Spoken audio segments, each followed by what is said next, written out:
Hola a todos, soy yo editando un nuevo video para ustedes.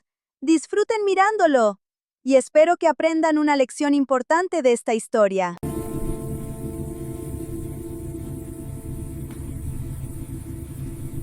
Imagina la mañana del 5 de diciembre de 1872.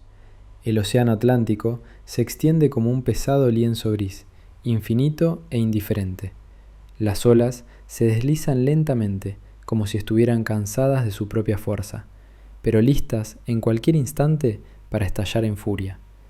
El viento es frío, atraviesa hasta los huesos, trae olor a cabo mojado, a brea, a sal y a algo inquietante, casi imperceptible, el presentimiento de la desgracia. El bergantín británico Dei Gratia, curtido por muchas tormentas, pero aún sólido y confiable, navegaba con todas las velas desplegadas. La mañana era común, casi acogedora para el mar. La tripulación acababa de desayunar carne salada con galletas, regado con café fuerte que olía a azúcar quemada. Alguien fumaba en pipa, resguardado del viento. Alguien hablaba en voz baja sobre su casa. De pronto el vigía, pegado al catalejo, se quedó inmóvil y luego gritó con la voz quebrada: «¡Barco! ¡Directo por la proa! ¡Velas en desorden!». Al principio nadie se alarmó demasiado. En esas aguas era habitual cruzarse con mercantes que iban de América a Europa o viceversa, y un velero a la deriva no era raro. Pero cuanto más se acercaban, más fuerte se hacía la sensación de que algo no encajaba, algo casi espeluznante. Las velas del otro barco colgaban de forma caótica, algunas izadas a medias, otras arriadas de cualquier manera, las terceras rasgadas y ondeando como harapos al viento, como si alguien hubiera intentado recogerlas a toda prisa y las hubiera abandonado. El casco se balanceaba nivelado, sin escora peligrosa, pero avanzaba lento, perezoso, como sin timón y sin voluntad humana. Ni humo de la chimenea de la cocina, ni figuras en la cubierta, ni banderas de señales, ni siquiera el ladrido de un perro si lo hubiera habido a bordo. Solo el chirrido del aparejo, quejumbroso, prolongado, y el golpe sordo de las olas contra el casco. El capitán David Morehouse, hombre de más de 40 años, con sienes plateadas, cicatrices de viejas heridas en las manos y una mirada que había visto demasiadas muertes en el mar, guardó silencio largo rato sin apartar los ojos del catalejo. Luego, casi en un susurro, dijo: «Esto no es una avería normal. Esto es algo mucho peor. Algo de lo que la gente huye sin mirar atrás». Ordenó acercarse, pero despacio, con cautela, como se acerca uno a una bestia herida que puede saltar en cualquier momento. Cuando la distancia se redujo a media milla, se pudo leer el nombre en el casco: Mary Celeste. Morehouse se estremeció. Reconoció el barco. Apenas un mes antes, en noviembre, en una taberna de Manhattan, él y el capitán de ese bergantín, Benjamin Briggs, habían estado sentados a la misma mesa. Bebieron cerveza, hablaron de los precios del alcohol en Génova, de las rutas a través del Atlántico, se rieron con las viejas historias marineras sobre barcos fantasma y cargas malditas. Briggs era un hombre bueno, tranquilo, un verdadero hombre de familia, abstemio y profundamente religioso. Hablaba de su esposa Sara y de su pequeña hija Sofía con tanto cariño que incluso los rudos marineros de la mesa vecina sonreían sin querer. Ahora ese barco derivaba vacío, como un fantasma, abandonado en medio del océano, sin un alma viva. Morehouse no quiso arriesgar a toda la tripulación de inmediato. Bajó un bote y envió a 3 de los más experimentados y valientes, el primer oficial, el contramaestre y un robusto noruego que no le temía a nada en el mundo. Cuando subieron por la escala al puente de la Mary Celeste, les recibió un silencio tan denso que parecía que se podía tocar con las manos. Ni pasos, ni voces, ni crujido de literas, ni siquiera el roce de ratas en la bodega. Solo el viento silbaba en los obenques y el agua chapoteaba contra el casco como un metrónomo de muerte. Caminaron por la cubierta, todo en su sitio, barriles de carga bien calzados con cuñas, el ancla colgando de la cadena, cabos enrollados ordenadamente en adujas, los soportes de los botes vacíos, excepto uno. Luego bajaron al comedor de oficiales. y se quedaron petrificados. La mesa estaba puesta para el almuerzo, los platos intactos, con trozos de pan negro y lonchas de carne salada, las cucharas hundidas en la sopa que aún no se había enfriado del todo. Un hilo de vapor subía del caldero en la cocina. El té en las tazas estaba tibio. Si acercabas la mano, podías sentir el calor. En el camarote infantil, en el suelo, había un caballito de madera con la pintura descascarada y una muñeca de trapo con vestido descolorido, como si la niña hubiera estado jugando y de repente hubiera salido corriendo. En el camarote del capitán, la cama estaba perfectamente hecha. Sobre la almohada, una Biblia abierta, marcada en el salmo sobre la salvación de las tormentas. La máquina de coser de Sara tenía un vestidito infantil a medio coser, la aguja clavada en la tela, el hilo tenso, como si la dueña se hubiera levantado solo un segundo.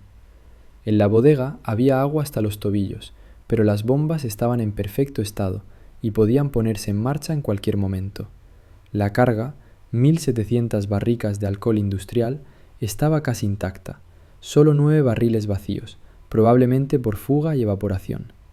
En la caja fuerte del capitán había dinero, documentos del barco e incluso el reloj de bolsillo de oro de Briggs, con la inscripción «Con amor, de Sara». Ni sangre, ni signos de lucha, ni nota de explicación. Solo faltaba un bote salvavidas. 11 personas. El capitán Benjamin Spooner Briggs, su esposa Sara, su hija de 2 años Sofía y 7 marineros desaparecieron en medio del océano infinito. Desaparecieron como si se hubieran disuelto en el aire, dejando atrás un barco en perfecto estado, comida caliente, dinero, pertenencias y la sensación de que se habían marchado apenas unas horas antes.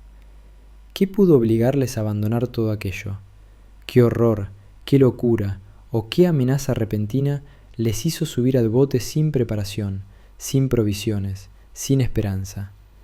Este enigma de la Mary Celeste se convirtió en uno de los misterios más inquietantes y persistentes de la historia de la navegación, y siglo y medio después sigue haciendo que la gente despierte en mitad de la noche con sudor frío y la misma pregunta: ¿a dónde fueron? Para entender cómo se llegó a esto, hay que retroceder 10 años, al nacimiento mismo del barco. Lo botaron en 1861 en el minúsculo pueblo canadiense de Spencer Island, a orillas de la bahía de Fundy. Los carpinteros locales trabajaron con esmero: quilla de roble macizo, forro de pino recto, mástiles altos y rectos. Lo bautizaron Amazon, nombre orgulloso y fuerte como el gran río. Pero ya los primeros días de navegación mostraron que el barco parecía atraer la desgracia. El primer capitán, Robert McClellan, de 30 años, lleno de fuerza y proyectos, murió de pulmonía una semana después de la botadura. La tripulación se miraba en silencio y se persignaba a escondidas. Mal comienzo. Meses después, en el estrecho y peligroso paso de Dover, el Amazon chocó contra otro buque. Fuerte golpe en la proa, crujido de madera rota, agua entrando a raudales. Apenas lograron tapar la vía de agua y llegar al puerto más cercano. Tras la reparación, nuevo desastre. Durante una maniobra en puerto, encalló contra un malecón de piedra y volvió a abrirse el casco por debajo de la línea de flotación. Los armadores empezaron a ponerse nerviosos. Las aseguradoras se negaban a pagar el importe completo.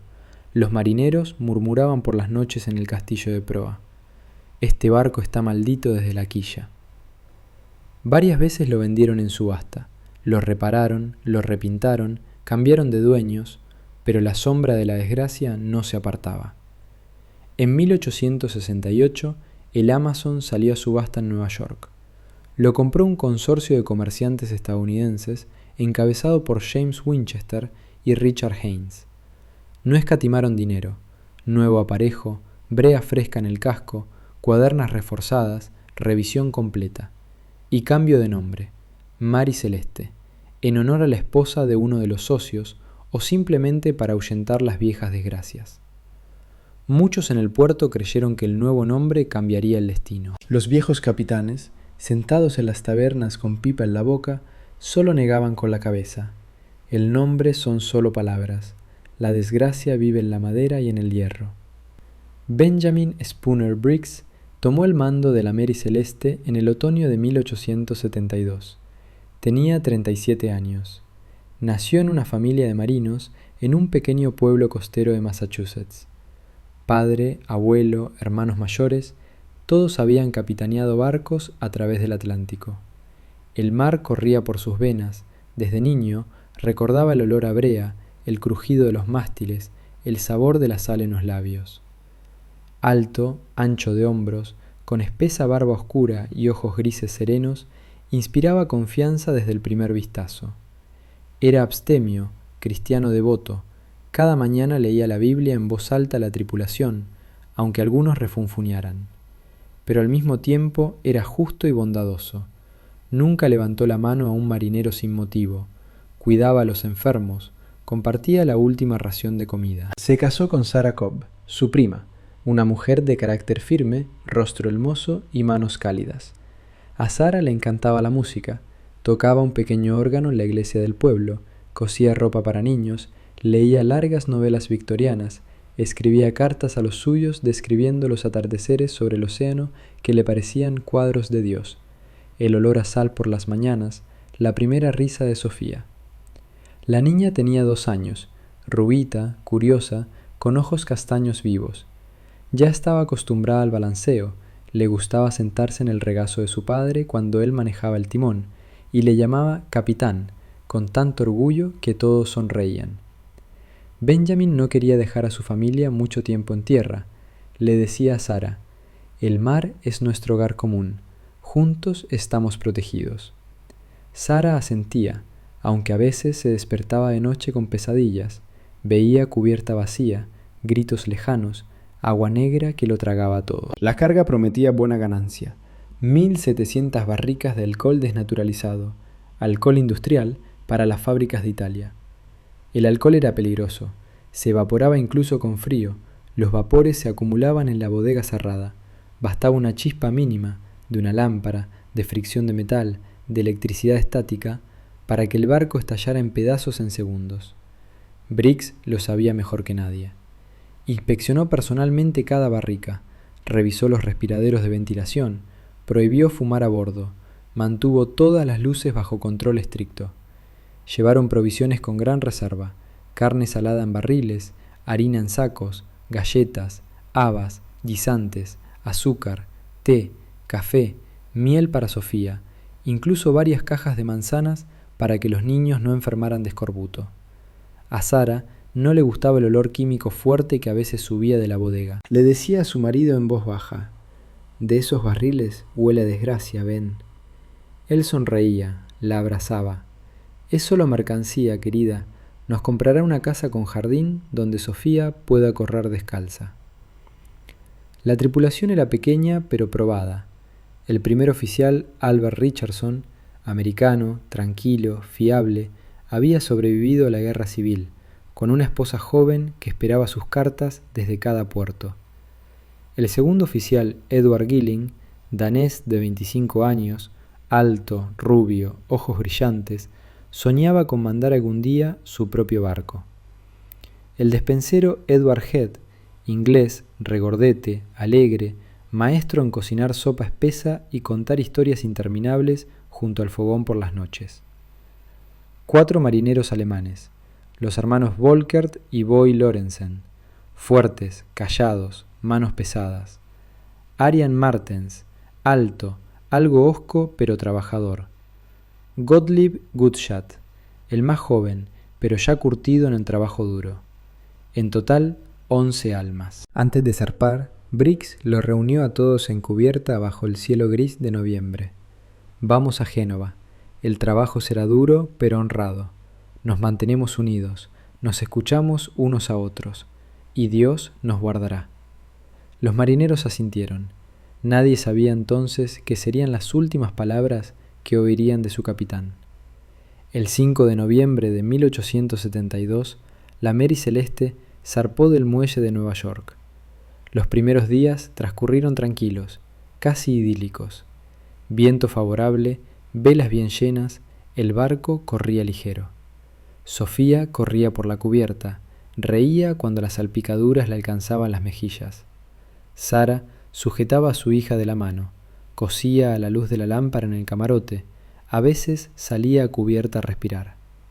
Benjamin estaba al timón, miraba el horizonte, llevaba el diario de a bordo con líneas cuidadosas, latitud, longitud, velocidad, dirección del viento, estado del mar, observaciones sobre la carga. Por las noches todos se reunían junto al fogón.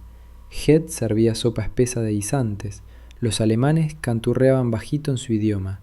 Gilling contaba historias de puertos cálidos del Mediterráneo, de mujeres con vestidos coloridos, del vino que se bebe allí. Briggs se sentaba con la Biblia, a veces leía en voz alta un salmo corto. Todo iba según lo planeado. El océano era benigno. Pero el océano nunca permanece benigno mucho tiempo.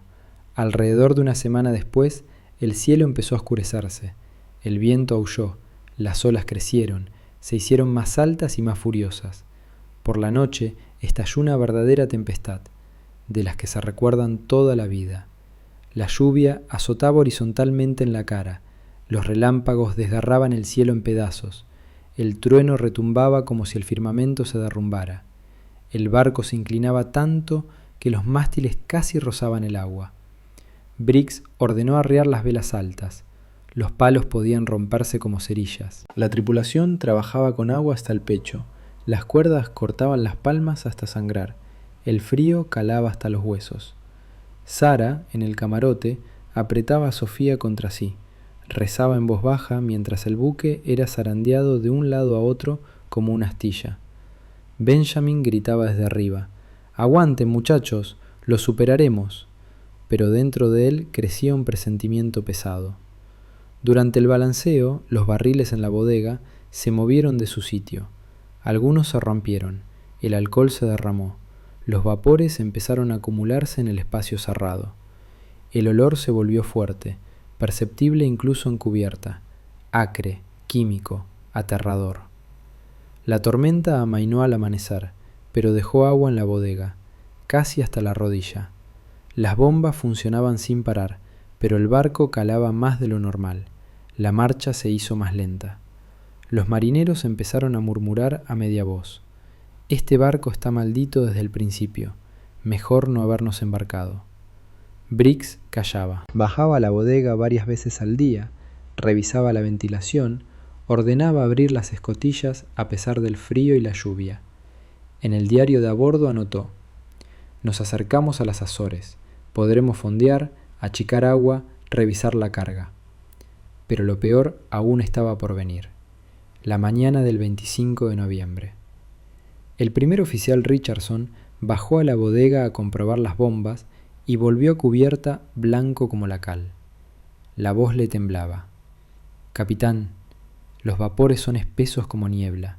Se oye un silbido, un poco más y todo volará por los aires». Briggs bajó él mismo. El aire en la bodega era pesado, inflamable. El olor golpeaba en la nariz, los ojos lagrimeaban. Varias barricas estaban vacías, el líquido se había evaporado o derramado, los vapores llenaban todo el espacio bajo la cubierta. Conocía historias de barcos que explotaban por esos vapores en fracciones de segundo. No quedaban ni restos para una tumba. Subió, miró a Sara que estaba junto a la borda con Sofía en brazos, el viento le revolvía el pelo. El miedo por ellas lo sobrepasó todo. Miedo por su esposa, por su hija, por esos hombres que le habían confiado sus vidas. Reunió a toda la tripulación en cubierta. La voz era firme, pero los ojos delataban la angustia. «Escuchen con atención. La bodega está llena de vapores de alcohol. El riesgo de explosión es demasiado grande. No podemos quedarnos a bordo. Bajamos el bote. Nos alejamos a distancia segura, 1 o 2 millas. Esperamos a que los vapores se disipen. El barco es sólido, no se irá a ninguna parte. Volveremos en unas horas, cuando sea seguro». Los marineros se miraron. Algunos asintieron, otros callaron. Nadie discutió. Todos sentían ese olor a muerte en el aire. Todos entendían que una chispa podía encenderlo todo en cualquier instante. Sara recogió rápidamente lo imprescindible: vestiditos de Sofía, mantas gruesas, la Biblia, algo de comida, galletas, queso, carne seca, una cantimplora con agua. Dejaron la mesa puesta, pensaban volver para el almuerzo, terminar la sopa, beber el té. Llevaron cronómetro, sextante, brújula, carta náutica, para encontrar el camino a las Azores. Bajaron el bote al agua, estrecho pero resistente, pensado para 8 o 10 personas. 11 subieron dentro, adultos, niña, una apretura terrible. Amarraron un cabo largo a la popa de la Mary Celeste para no perder de vista el barco entre las olas. Briggs miró por última vez su buque, los rostros queridos, la cubierta donde hacía poco corría Sofía. Dijo en voz baja: «Todo irá bien, manténganse juntos, Dios está con nosotros». Pero el océano decidió de otra manera. Las olas volvieron a crecer, el viento se hizo tormentoso. El cabo, tenso al máximo, se rompió de golpe con un chasquido seco como un disparo de cañón. El bote fue arrastrado por la corriente y se alejó. Briggs gritaba: «¡Remen! ¡Mantengan rumbo al este, a las Azores!». Los marineros se inclinaron sobre los remos con todas sus fuerzas. Las manos temblaban de esfuerzo. Sara apretaba a Sofía contra el pecho, susurraba: «Mamá está aquí, cariño, no tengas miedo, papá nos salvará». Pero las olas saltaban por encima de los bajos costados. El agua inundaba el bote, la gente tiritaba, la ropa empapada. Sobrecargado con 11 adultos y una niña, el bote no resistió. Se volcó. Los gritos se ahogaron en el rugido de la tormenta. En pocos minutos, la superficie del océano volvió a quedar lisa e indiferente. Solo la Mary Celeste vacía seguía derivando, solitaria, silenciosa, con sopa tibia en la mesa y un vestidito a medio coser en la máquina. Cuando el Dei Gratia se acercó al barco abandonado, Morehouse no podía creer lo que veía. Reconoció a su amigo. Sus hombres recorrieron cada rincón. Camarotes en perfecto orden, la cama de Sara bien hecha, juguetes de Sofía en el suelo, agua en la bodega pero bombas intactas, la carga de alcohol casi intacta. En la caja fuerte había dinero suficiente para una vejez tranquila. Ningún signo de violencia, solo faltaba un bote. Morehouse tomó la decisión: remolcar la Mary Celeste hasta el puerto más cercano, Gibraltar. Allí comenzó una investigación larga, nerviosa, llena de sospechas. El Tribunal del Almirantazgo Británico, bajo la dirección del investigador Frederick Solly Flood, interrogó a la tripulación del Dei Gratia durante semanas. Lo sospecharon de todo: piratería, asesinato de la tripulación por la prima de salvamento, falsificación de pruebas, conspiración. Buscaron sangre a la espada del capitán, era óxido común. Revisaron cada arañazo en la cubierta, cada mancha. El diario de Briggs terminaba en una anotación tranquila del 25 de noviembre. El tiempo mejora, rumbo al este, ningún indicio de problema. Las teorías surgían una más terrible que la anterior. Motín de los marineros alemanes contra el capitán abstemio y estricto, ataque de piratas que por alguna razón no tocaron la carga, monstruos marinos, maldición del viejo Amazon, incluso alucinaciones por los vapores del alcohol. El escritor Arthur Conan Doyle más tarde embelleció la historia en su relato, añadió sangre en el suelo, tripulación desaparecida en el bote, y la leyenda se extendió por todo el mundo. Al final, absolvieron a la tripulación del Dei Gratia, pero redujeron drásticamente la prima de salvamento. Los jueces seguían sospechando trampa. La Mary Celeste fue devuelta a sus dueños. Navegó otros 13 años bajo distintos capitanes y pabellones, pero las desgracias no cesaron. Cargas se pudrían, barcos hundían cerca, capitanes se arruinaban, tripulaciones enfermaban. En 1885, la vararon intencionadamente en un arrecife cerca de Haití para cobrar el seguro. Descubrieron el fraude, el capitán y el propietario fueron juzgados. El barco quedó abandonado para pudrirse en la costa. Sus restos fueron encontrados solo en 2001, pobres fragmentos de lo que alguna vez fue un hermoso bergantín, convertido en símbolo de uno de los mayores misterios marítimos. ¿Y qué fue de las 11 personas? La versión más probable, aunque la más trágica, es que Briggs, padre cariñoso y capitán prudente, decidió evacuar temporalmente a todos por el riesgo real de explosión de los vapores de alcohol. Calculaba alejarse 1 o 2 millas en el bote, esperar unas horas a que la bodega se ventilase y regresar. Pero la tormenta llegó de repente, sin aviso. El cabo se rompió, el bote fue arrastrado. Sobrecargado, con bordas bajas, no resistió las olas y volcó. Todos murieron en el agua helada en pocos minutos. Otras hipótesis, remolino de agua repentino, terremoto submarino que provocó pánico, envenenamiento por vapores que causó alucinaciones, suenan dramáticas, pero son poco probables. Nunca encontraron los cuerpos. El océano se los llevó sin dejar rastro, sin tumba, sin despedida. Esta historia deja un regusto pesado, casi insoportable. Nos recuerda verdades simples pero crueles. El mar no perdona, ni siquiera las decisiones más nobles si están dictadas por el pánico. El miedo por los seres queridos puede convertirse en el consejero más peligroso.